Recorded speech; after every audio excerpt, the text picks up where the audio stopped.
Hey, Steve Gamache here for Chef Knives to Go with another quick look product review, and this time we are reviewing, and I'm hopefully not going to butcher this too bad, but this is the Hatsukokoro Komokage Aogami or Blue number 2 Gyuto 240mm knife. And so the way these are made, they are all reactive blades, so they've got 3-layer construction. Actually more than 3 layers because your outside cladding is Damascus, so it's multi-layered. But anyway, the hardcore cutting edge steel down the middle is Aogami Blue Paper number 2 reactive high carbon steel. Heat treats around 62 Rockwell on that steel.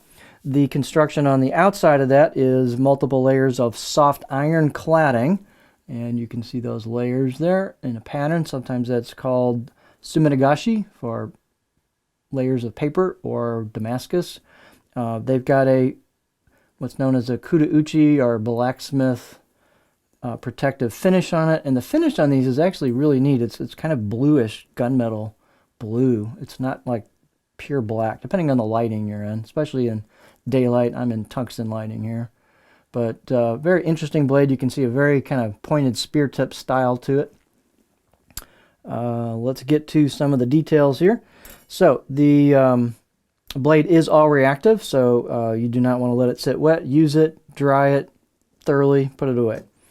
I should say use it, clean it, dry it thoroughly, put it away. How about that? It helps if you clean your knife. The weight on these can vary a little bit, as are the dimensions, from the way they're made. The weight on this one is 223 grams or 7.9 ounces. Edge length is 242, so right in that 240 range, about 9.5 inches on the cutting edge from the tip to the back of the heel. The overall length is about 15.5 inches, 395 millimeters with this handle.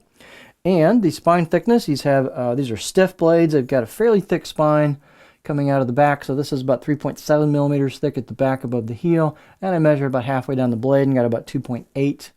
And you can see it does start to kind of thin down a little bit as you get towards the tip, and then here's your grind, which is a fairly generous grind from the blade flat part down towards the edge. If we look, this is a pretty big knife, but it gets fairly thin at the tip, not whisper thin, but pretty darn thin for this style of blade. And then these also are pretty thin behind the edge as well. So nice combination of stiffness, some meat to it, plus pretty thin at the edge and the tip. The height is 50.6, so pretty generous on the height. You've got a fairly thin neck here, so loads of clearance for cutting board for your fingers. This is a pretty dramatic looking piece of wood here, but this is a wenge, octagonal ambidextrous wenge with a buffalo horn ferrule. Very nice handle. These look to have pretty darn good glue up into where the tang goes into the handle. Always check that. If you got some gaps, you want to put something in there so you don't get moisture in there to corrode things over time. Let's see. Let's look at get our beauty shot here. A little hard to do these with the lighting, but we'll do that. So on the right side of the blade, as you're using it, you've got an embossed symbol with some kanji on it. You can see you've got there's not a lot of texture here. Now they do have a lacquer finish on this, a food safe lacquer that will wear away over time. But fairly flat. You can kind of see a little hammering, a little bit of kind of a texture to it, but not a lot. It's a pretty clean blade from that style. It's just not a real super textured style. You can see the left side of the blade. Here are the layers of really nice, what's known as a kasumi finish on this, where the cladding flows into the core steel at the edge. It's a really nice traditional look to it. Out of the box edge, I'm just going to give it 5 out of 10 just because the cladding, or I should say that lacquer, tends to cover the edge a little bit. If you were to just touch it up on some stones real quick, you might see what the edge is really like out of the box, but the cladding does tend to go right to the edge on these sometimes. Again, a pretty thin kind of spear tip on it. Let's see, balance point's going to be a little further forward, as you might expect. The handle's actually got some denseness to it, to the wood, and it's a little bit, it's a pretty good size handle, so that brings your balance point back right there, which really, for me, is almost on the money for my particular pinch grip. So it should be pretty close to your pinch grip for most people, which means the blade has some weight to it, almost 8 ounces, but it's pretty flickable with that neutral weight balance if you use a pinch grip. Now, if you're a racket grip, it's going to feel front heavy. What else here? Nice fit and finish on it.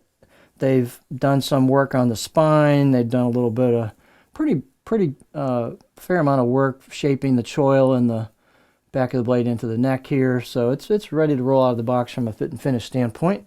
Again, unique color, blade straight, grinds look pretty clean. So well-crafted blade.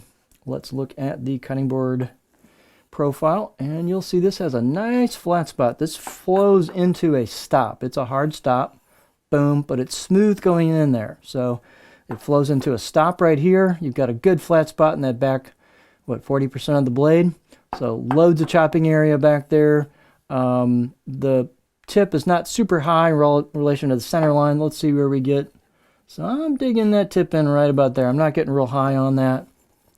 If you wanted a little more height for rock cutting, you could sweep the last millimeter or two of that tip up when you do a sharpening and kind of give yourself a little more elbow room before the tip digs in. But that's where it's at right now. So it's, as it stands, it's not going to be a real big rocker. But tip draw is awesome because you don't have to lift the knife too high. Push-pull cuts, glide cuts, kind of using the middle of the blade. So fairly versatile. So it's a very interesting blade, nice look to it, really cool handle. It should be an excellent performer. Kind of nice meaty feel in your hands. So this is the Hatsukokoro Komokage VG, why do I keep saying VG10? I was just doing VG10 knife. So this is, we'll do it one more time. This is the Hatsukokoro Komokage Aogami, our blue number 2, Gyuto 240mm knife.